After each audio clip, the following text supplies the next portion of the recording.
Hello everyone, welcome to our channel Success Edutech. I am Prashant Jadhav. Today we are discussing our fifth chapter's next point, pastoralism in Africa.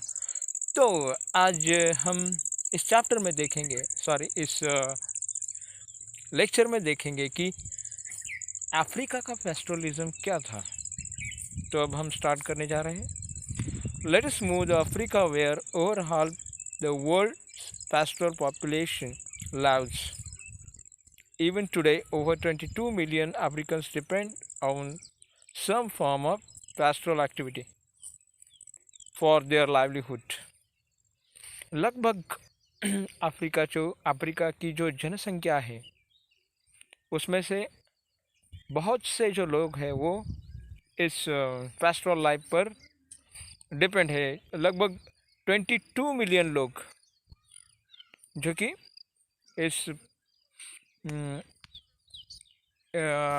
इस तरीके के business में involve है।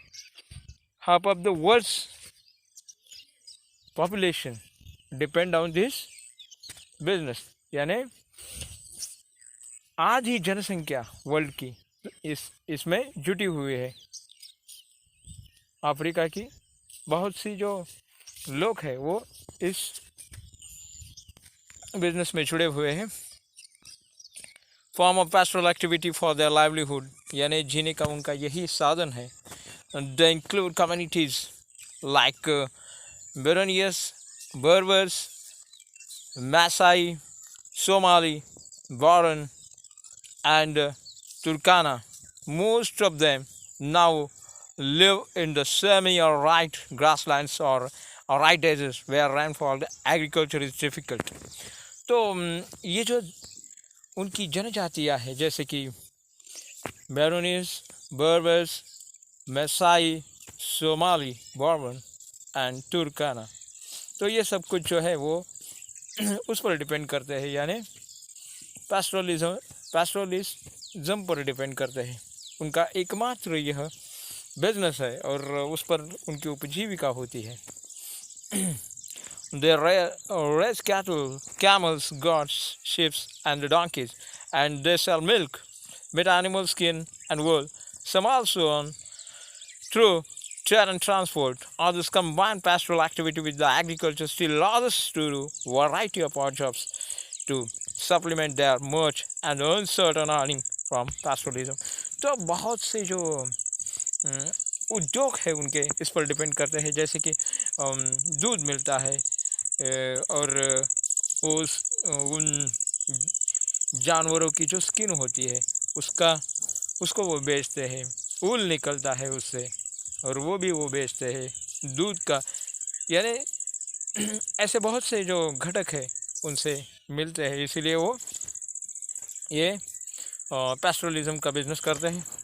Like pastoralists in India, the lives of African pastoralists have changed democratically over the colonial and post-colonial periods. What have these things changes been? तो India की pastoralism और Africa की pastoralism में थोड़ा फ़र्क है और ये कॉलोनियल पीरियड में कैसे चेंज हुआ हम आगे देखेंगे। तो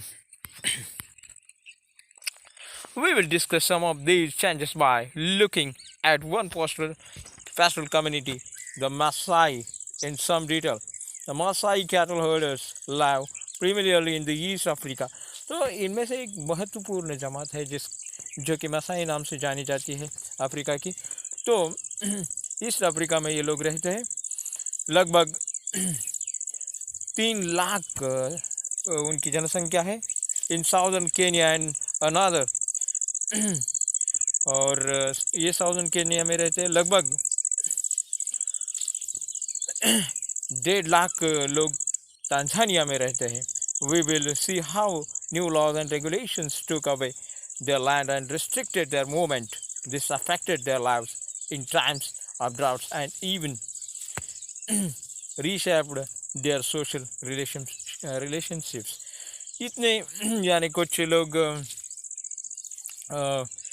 ईस्ट अफ्रीका में रहते हैं, लगभग 3 लाख के आसपास, और जो कि टांजानिया में 1.5 लाख के आसपास लोग रहते हैं। यानी वो टोटली डिपेंडेड पैस्टोरलिज्म पर है, मगर उन पर कुछ रूल्स और रेगुलेशंस भी है, और उन सबको देखते हुए वो अपना बिजनेस कर रहे हैं। यानी उसके सिवाय उनके सामने दूसरा कोई ऑप्शन भी नहीं है।